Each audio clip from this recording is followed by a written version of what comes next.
चुनाव मंच में आप सबका स्वागत है। हमारे साथ हैं बीजेपी के फायर ब्रांड लीडर, 5 बार सांसद रहे योगी आदित्यनाथ। वो योगी जिनके तन पर भगवा चोला है, वो योगी जिनकी जुबान पर खांटी हिंदुत्व के धधकते जुमले हैं, वो योगी जिनका आदेश उनके समर्थकों के लिए कानून होता है, वो योगी जिनकी धमक, जिनकी हनक पूरे पूर्वी उत्तर प्रदेश में होती है, वो योगी जिनकी हर बात पर उनके कार्यकर्ता कुछ भी करने, मरने, मारने को तैयार होते हैं, वो योगी जो चुनाव के महासमर में विजय की पताका लहराने बीजेपी की तरफ से चुनाव प्रचार में कूद रहे हैं, वो योगी जब चुनाव प्रचार में कूदते हैं तो कहा जाता है वो बात हिंदुत्व की करेंगे, वो कैराना की करेंगे, वो हिंदू मुसलमान की करेंगे। वो योगी एक बार हमारे चुनाव मंच पर हैं। योगी आदित्यनाथ का स्वागत है चुनाव मंच पर।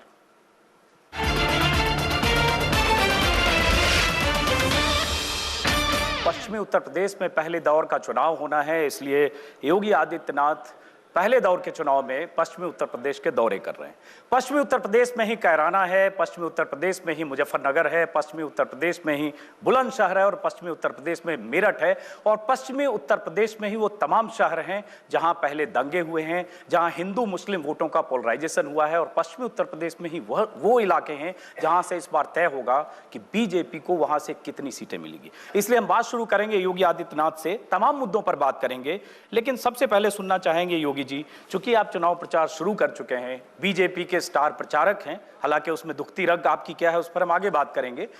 क्या लगता है आपको कि उत्तर प्रदेश में बीजेपी का क्या होगा, कितनी सीटें बीजेपी को?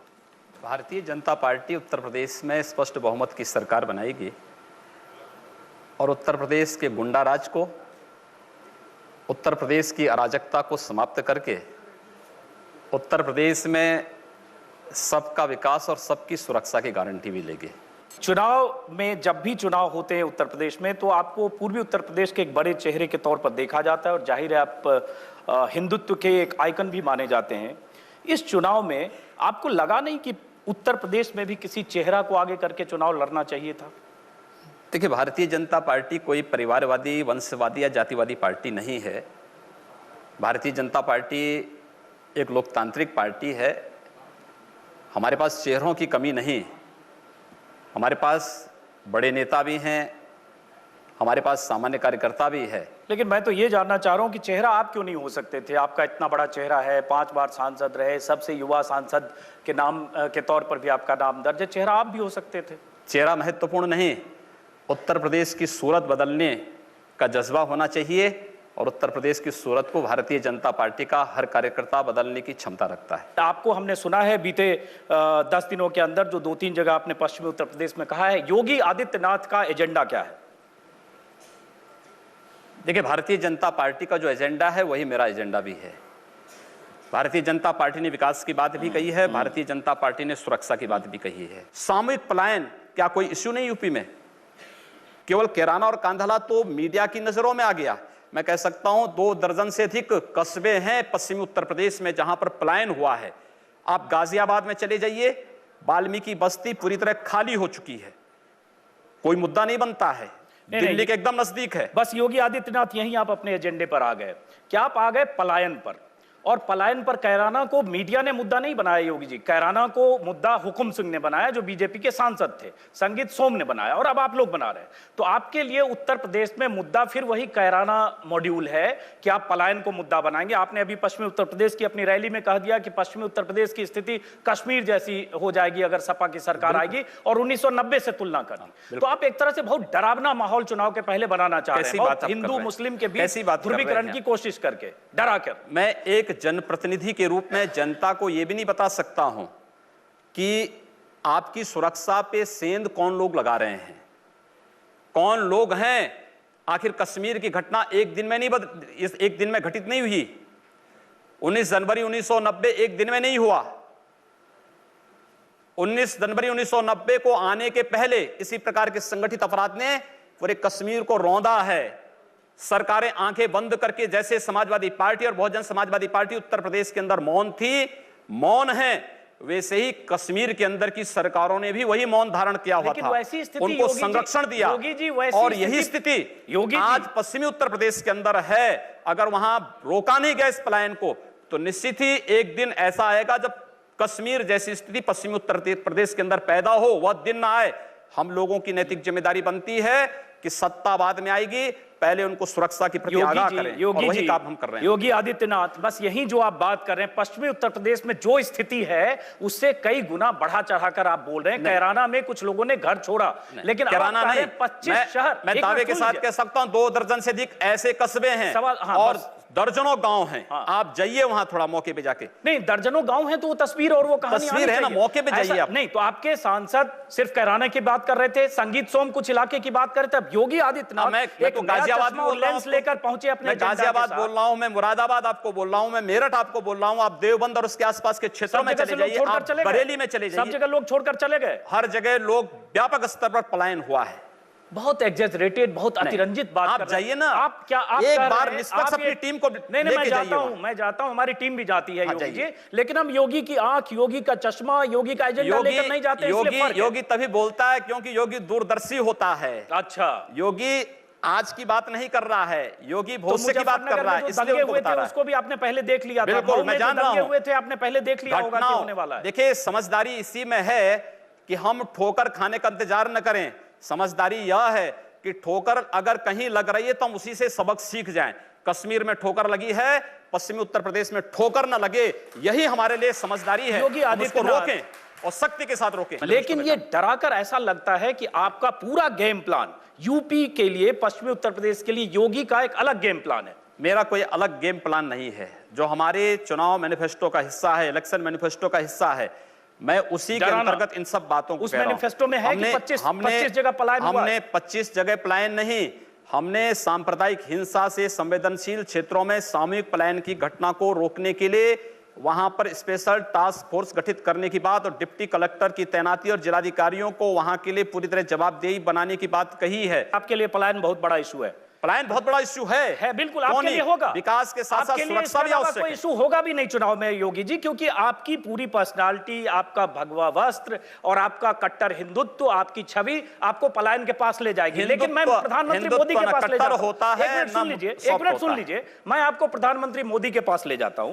प्रधानमंत्री मोदी की जितनी रैलियां हुई है चुनाव के दौरान, और आज भी मेरठ में उनकी रैली होगी, हर रैली में वो विकास की बात करते हैं, वो उत्तर प्रदेश को एक अलग लेवल पर ले जाने की बात करते हैं, गांव में बिजली, किसान को फायदा, इसकी बात करते हैं, नीम कोटिंग यूरिया की बात करते हैं, योगी आदित्यनाथ पलायन की बात करते हैं। तो ऐसा लगता है कि एक मिनट सुन लीजिए कि उत्तर प्रदेश में 2 पिच तैयार है। एक पिच पर नरेंद्र मोदी चलेंगे, एक पिच पर योगी चलेंगे। योगी के पीछे साक्षी, संजीव बलियान, संगीत सोम, बैंड बाजा बारात। हमने विकास की बात भी कही है, 70 लाख नौजवानों को रोजगार की बात भी हम लोगों ने इस बात में कही है, मंचों पे भाषण भी हुए हैं। लेकिन आप उसके एक पक्ष को लेकर के चल रहे हैं। लेकिन हां, मैं फिर कहता हूं कि विकास के साथ साथ सुरक्षा एक इशू है और हम इसको लेकर के जनता के पास जाएंगे। तो सुरक्षा इशू है, मतलब हिंदुओं को की सुरक्षा इशू है। हमने सबकी बात मारे जाएं अगर, हमने जाति, मत और मजहब की बात नहीं कही।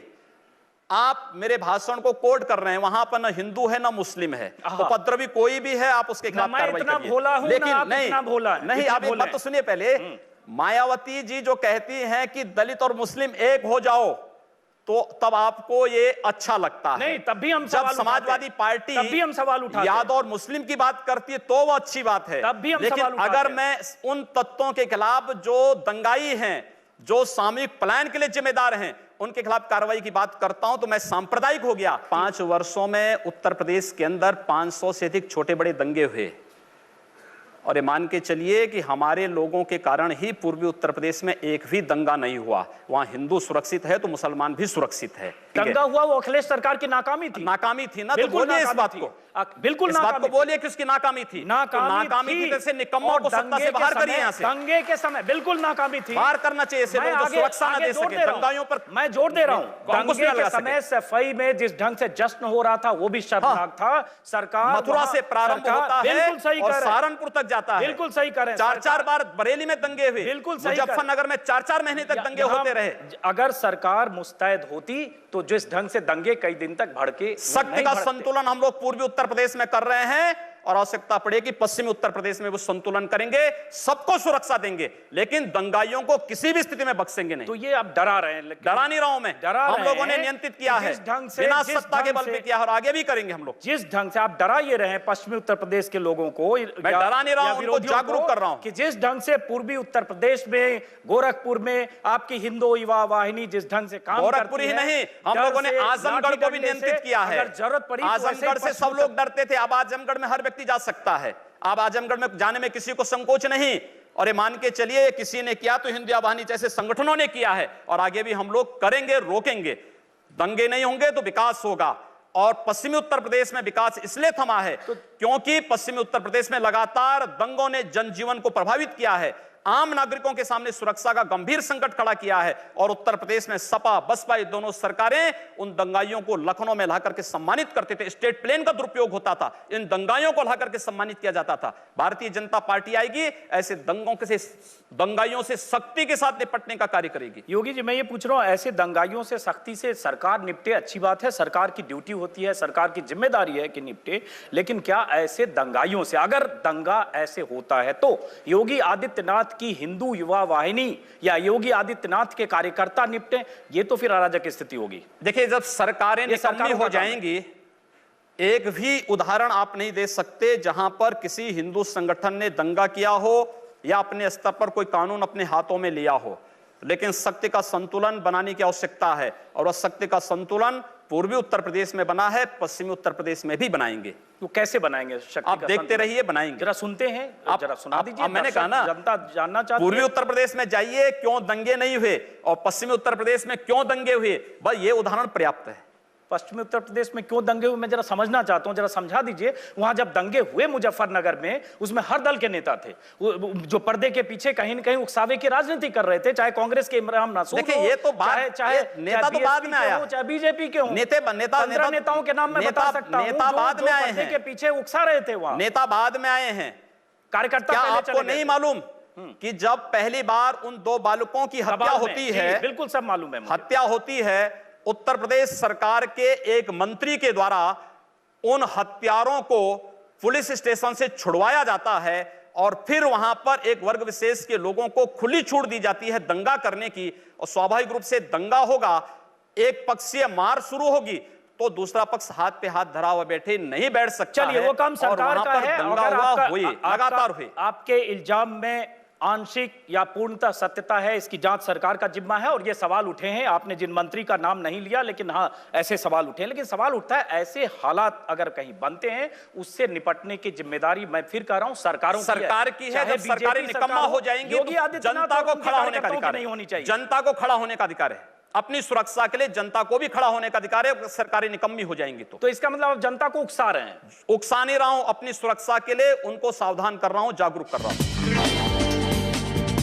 यही इसी बात को कहते हैं कि गर्व से कहिए हम हिंदुस्तानी हैं। आपके कहने से नहीं बोलेंगे, हम लोगों की आत्मा कहती है।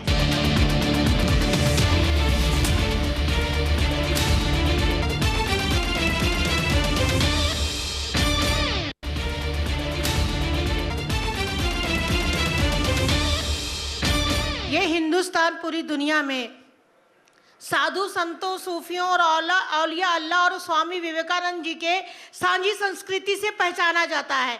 क्या आप स्वामी विवेकानंद जी के आचरणों और आदर्शों पर अगर उतरे तो मैं समझती हूँ ज़्यादा आप लोकप्रिय होंगे। और इस देश को कोई भी समुदाय, ना तालिबानी, ना उसामा और ना ही किसी पाकिस्तान का झंडा उठाता है। ये एक साजिश के तहत नफरत फैलाई जाती है।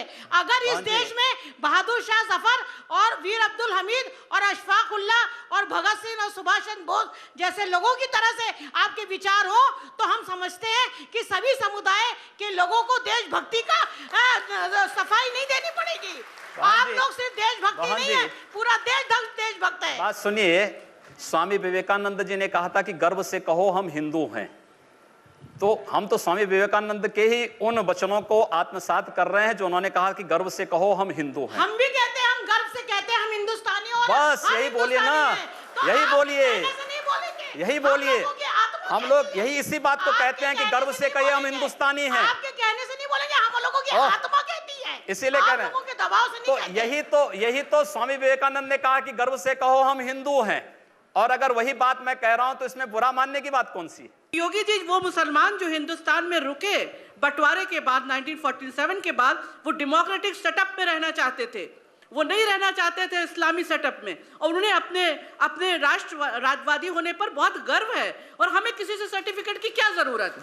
हम तो रुके अपने इस डेमोक्रेटिक सेटअप में, और हम चाहते हैं कि हिंदुस्तान आगे बढ़े, हमारा भारत आगे बढ़े, तो उसमें बांट के तो आप भारत को पीछे ले जाना चाहते हैं। आप बहन जी बहुत अच्छी बात कह रहे हैं, और मुस्लिम है। अपने मौलाना और मौलियों को समझा पाते कि 3 तलाक के मुद्दे पर भी इस प्रकार का फतवा जारी करते, बहुत अच्छा होता। मैं क्षमा चाहूंगी, मुस्लिम औरतों के तलाक का मुद्दा आपका मुद्दा नहीं है, ये हम लोगों का मुद्दा है, देश का मुद्दा है। आप पूरे देश की महिलाओं देश का मुद्दा है। आप पूरे देश की महिलाओं के आरक्षण की बात करिए, उनको राज्यसभा में, विधानसभा में अरे पहुंचे। वो मिल ही और स्वामी जाएगा, विवेकानंद जी वो ने तो कहा मिल ही था, जाएगा। मुझे दुख होता है कि लोग धर्म को व्यापार बना रखा है, जिस ये तरह व्यापार व्यापारी नहीं है। अपने लाभ और हानि के लिए लड़ता है, इसी तरह धर्माचार अपने प्रचार के लिए लाभ और हानि में लड़ते हैं। ये जो है ये व्यापार नहीं है। मुल्ला और मौलियों को समझाए कि 3 तलाक के मुद्दे पर फतवा जारी करें और एक बड़ी मुस्लिम आबादी को न्याय दें। आप इस तरह के इश्यूज ना उठाइए मेहरबानी से।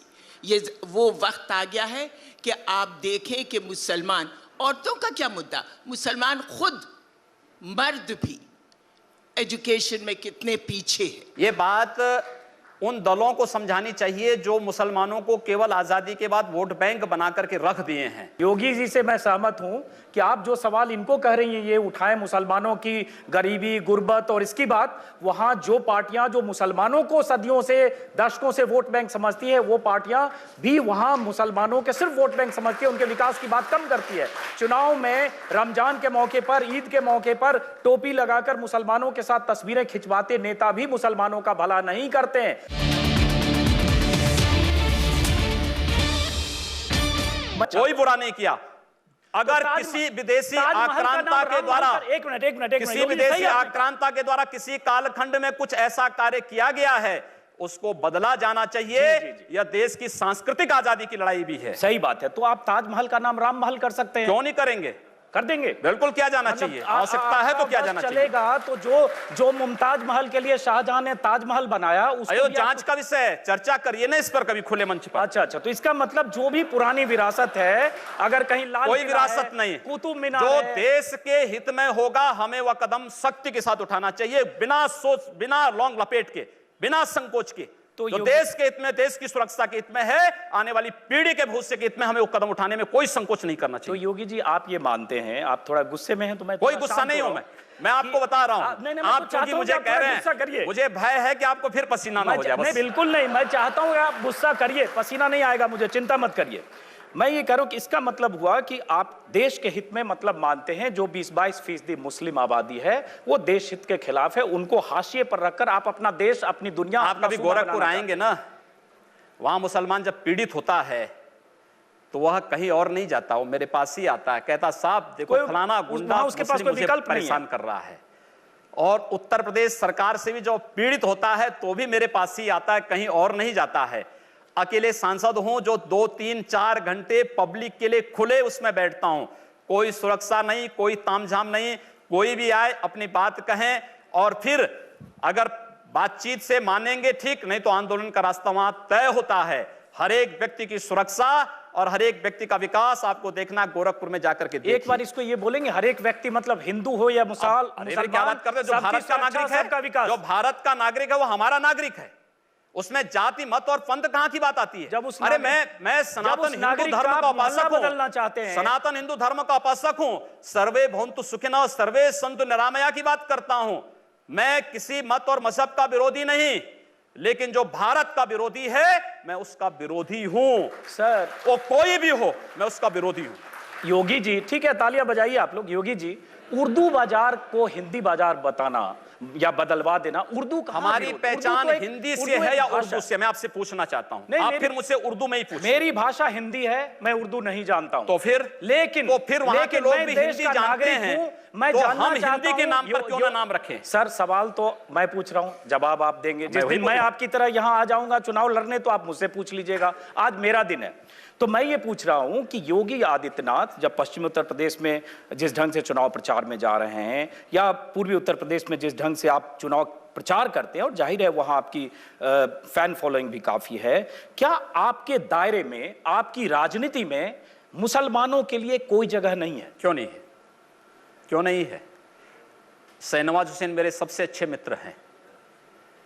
अब वो डॉक्टर तो एपीजे अब्दुल कलाम को जब माननीय अटल बिहारी वाजपेयी जी ने राष्ट्रपति के लिए खड़ा किया था, सबसे पहला सांसद था जिन्होंने समर्थन किया था। भारत का मुसलमान डॉक्टर एपीजे अब्दुल कलाम बने, शाहनवाज हुसैन जैसा बने, पहला व्यक्ति रहूंगा जो समर्थन करेगा। लेकिन अगर यहां पर कोई ओसामा बिन लादेन को और औरंगजेब जैसे दुर्दांत लोगों को अपना आइकॉन मान करके भारत के अंदर पाकिस्तान का झंडा लहराएगा, तो फिर उनके उन विषैले फनों को सख्ती के साथ कुचलने के लिए भी सबसे पहले योगी आदित्यनाथ यकीनन अगर भारत में कोई पाकिस्तान का झंडा लहराने की घटनाएं हुई गलत हैं, करेगा। कार्रवाई होना चाहिए। लेकिन ये कहकर आप पूरी आबादी को ये नहीं पूरी आबादी की बात नहीं की हमने। भारत में पाकिस्तान का पूरी आबादी की बात नहीं। एक बार हम सवाल लेते हैं। हाँ, आप जिन हिंदू हितों की बात कर रहे हैं, उनमें से बहुत से हिंदुओं को, जैसे मैं भी हिंदू हूँ, बहुत से हिंदुओं को लगता है कि राम मंदिर की याद आप लोगों को सिर्फ चुनाव के वक्त आती है। तो क्या आपके लिए राम मंदिर का मुद्दा सिर्फ चुनाव लड़ने का एक जरिया है, मुद्दा है, या इसके बारे में आप लोग अभी कुछ करेंगे? हम लोग करेंगे। मैं कल ही रायपुर में राम मंदिर का उद्घाटन करके आया हूँ। भगवान राम का ननिहाल है, और भगवान राम के ननिहाल में राम मंदिर का निर्माण हो चुका है। और ज्योतिषीय जो गणना है वो ये बताती है कि भगवान राम के ननिहाल में मंदिर का निर्माण अयोध्या में राम मंदिर के निर्माण का मार्ग प्रशस्त करेगा। लेकिन योगी जी जो उन्होंने सवाल, लेकिन तारीख नहीं बताएंगे। मंदिर भी बनेगा और समय आने पर तारीख भी बताएंगे। लेकिन योगी जी ये जो सही कहा, उन्होंने सवाल पूछा कि राम मंदिर की बात चुनाव के ठीक पहले होने लगती है। जैसे अभी चुनाव की तारीखों का ऐलान हुआ, केशव मौर्य जो प्रदेश अध्यक्ष हैं, उनकी तरफ से आ गया कि उत्तर प्रदेश में बहुमत की सरकार दो तो राम मंदिर बनाएंगे। जैसे बहुमत की सरकार मिलके सब 2/3 विधायक जाकर वहां सीधे मंदिर बना देंगे। जब आपकी केंद्र में बहुमत की सरकार है, जब बड़े नेता बात करते हैं तो कानून तय करेगा, लेकिन जब चुनाव आता है तो आप हो या केशव मौर्य फिर राम मंदिर के कुछ तो धैर्य रखिए। मैं समझता हूं राज्य सरकार की बड़ी भूमिका है। 1986 में जब अयोध्या में राम जन्मभूमि का ताला खुला था, तो कोर्ट ने राज्य सरकार से पूछा था कि लॉ एंड ऑर्डर को आप बना पाएंगे। राज्य सरकार ने लिख के दिया। मैं श्रद्धांजलि दूंगा स्वर्गीय वीर बहादुर सिंह जी को, जिन्होंने उस समय राम मंदिर के इश्यू को लेकर के, और स्वर्गीय प्रधानमंत्री श्री राजीव गांधी जी को, जिन्होंने 89 में अयोध्या से कांग्रेस के चुनाव प्रचार का शुभारंभ किया था। और मैं धन्यवाद दूंगा राहुल गांधी को कि राहुल गांधी अपने पिता का अनुसरण करते तो संभवतः कांग्रेस की दुर्गति नहीं होती। सवाल वो नहीं है स्वामी जी, सवाल ये है जैसे आपने कहा कि राज्य सरकार की भूमिका होती है, बड़ी महत्वपूर्ण तो एक में सुन लीजिए, राज्य सरकार की भूमिका अगर होगी तो एक अमित शाह ने, जो पार्टी के राष्ट्रीय अध्यक्ष हैं, उन्होंने कुछ देर पहले मैनिफेस्टो जारी किया, कुछ दिन पहले आप भी मंच पर थे। उस मैनिफेस्टो में बहुत सारे वायदे हैं। वही वायदे पूरा करते करते शायद 5 साल में पूरा ना हो, तो आप वो वायदे पूरा करेंगे जो मैनिफेस्टो में दिया, या जाकर मंदिर बनवाने जाएंगे वहां जहां कानूनी मामला फंसा है कोर्ट में? मंदिर भी बनेगा और ये विकास के सारे कार्य भी होंगे। हमारा विकास कार्य जाति, मत और मजहब से ऊपर उठ करके होगा, सबके लिए होगा, सबका साथ और सबके विकास की बात होगी। जब ये आप बोलते हैं ना योगी जी कि जात मजहब इन सब से ऊपर उठ के होगा, तो बहुत दिलचस्प लगता है, क्योंकि जब फिर आपके बयान पढ़ने लगते हैं तो लगता है जो आप बोल रहे हैं और जो आप पहले जो बयान देते हैं आप लोग और जो चुनाव के समय बोलते हैं, कितना फर्क है योगी जी। सबका साथ सबका विकास ये अगर है तो आप बोलते हैं, बनारस में आपने 2 साल पहले कह दिया था कि आपको अगर अनुमति मिले तो देश के सभी मस्जिदों के अंदर गौरी गणेश की मूर्ति स्थापित कर देंगे। हमने काशी विश्वनाथ मंदिर के परिप्रेक्ष्य में इस बात को कहा था। आप ज्ञानवापी में जाएंगे, ज्ञानवापी में वर्ष में एक बार हिंदुओं को पूजा करने की अनुमति मिलती है। मस्जिद के अंदर गर्भगृह में नीचे जो मंदिर था, पुराना काशी विश्वनाथ का मंदिर था। ये वर्तमान का जो मंदिर है काशी विश्वनाथ का, ये अहल्याबाई होलकर जी ने बनाया था।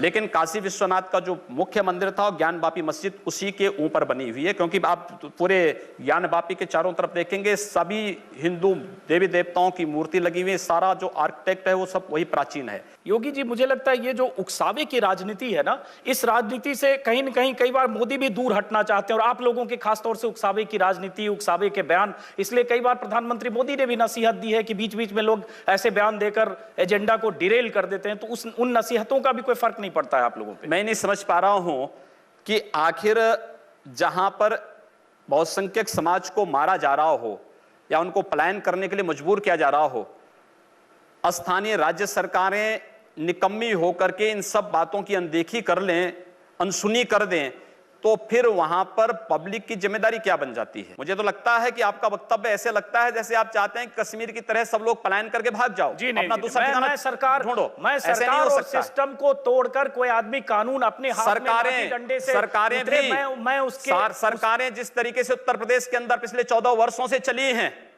आप कोई व्यवस्था लागू करते हैं, कहते हैं कि साहब कन्या विद्याधन लागू करेंगे, लेकिन साहब नहीं मुस्लिम कन्याओं को मिलेगा, हिंदू कन्याओं को नहीं मिलेगा।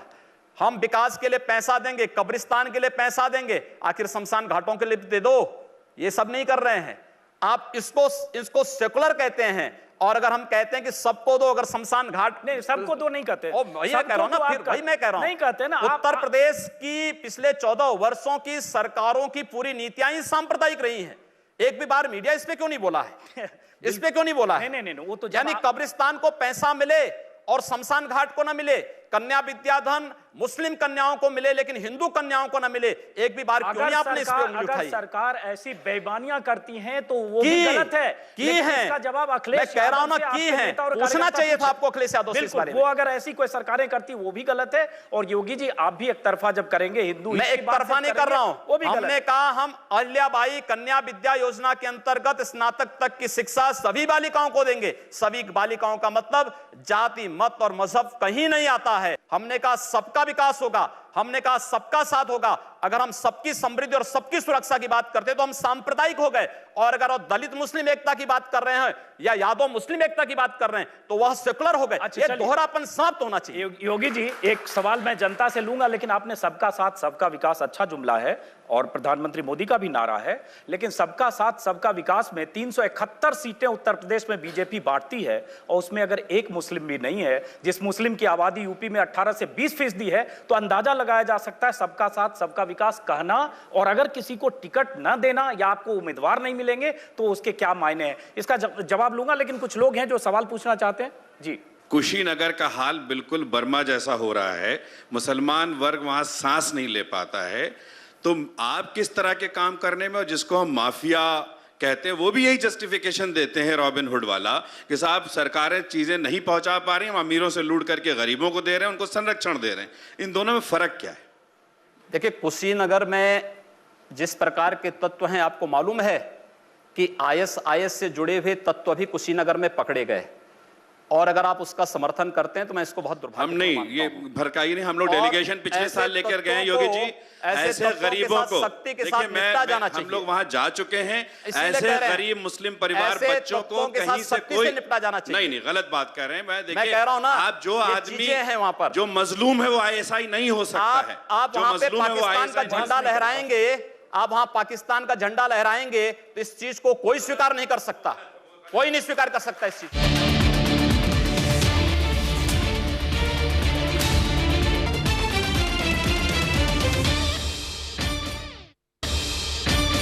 आपके समर्थक कहते हैं कि अगर यूपी में रहना है तो योगी योगी कहना है। इसका नारे का क्या मतलब है और ये डराने वाला नहीं है? अरे भगवान कृष्ण ने भी कहा था कि तस्माद योगी भवा अर्जुन। अर्जुन को कहा अर्जुन योगी बनो। अगर प्रदेश का हर नागरिक योगी बन जाएगा तो प्रदेश का कायाकल्प हो जाएगा, विकास भी हो जाएगी, सुरक्षा भी हो जाएगी। आपसे एक सवाल यह है कि हमारे भारत देश की नींव अखंडता, यूनिटी इन डाइवर्सिटी, चाहे संविधान हो उसमें सब में लिखा हुआ है। क्या आप कभी कोई ऐसा कदम उठाएंगे जिससे हिंदू मुसलमान एक साथ होकर भारत देश की प्रगति में कुछ कर सकें? ये बड़ा गंभीर सवाल है। हमारे द्वारा उठाए जाने वाला हर कदम यूनिटी के लिए है, इंटीग्रिटी के लिए है और इस देश के एक अच्छे फ्यूचर के लिए है और वह कार्य भारतीय जनता पार्टी कर रही है। चलिए, बहुत बढ़िया। अब इस पे मैं क्या कह सकता हूं, योगी जी ने कह दिया कि जो कुछ बोलते हैं यूनिटी के लिए बोलते हैं, जो कुछ करते हैं यूनिटी के लिए करते हैं। पश्चिमी उत्तर प्रदेश में पलायन की बात करते हैं, यूनिटी के लिए करते हैं। गोरखपुर में मियां बाजार को माया बाजार, उर्दू बाजार को हिंदी बाजार, ये सब यूनिटी के लिए करते हैं। लेकिन चलिए, योगी जी हैं, अपनी बात करें। योगी आदित्यनाथ, एक बार फिर एक सेकंड फिर सवाल ये उठता है कि मैं जानना चाहूंगा, इस बार मैं चाहूंगा थोड़ा दिल खोल के बताएं कि आप पूर्वी उत्तर प्रदेश में जितने लोगों को, अपने कार्यकर्ताओं को, अपने उम्मीदवारों को, अपने नेताओं को, जितने लोगों के लिए टिकट चाहते थे, क्या उन सबको टिकट मिल पाया? कितने लोगों को टिकट चाहते थे? मैंने किसी के लिए कोई टिकट की मांग नहीं की है। एक फाइनल सूची में मैं स्वयं भी बैठा हुआ था और जो भी कार्यकर्ता हमारी मेरिट में खड़ा उतरता था, हम लोगों ने प्रयास किया कि उसको टिकट मिले और टिकट उन लोगों को दिया गया है।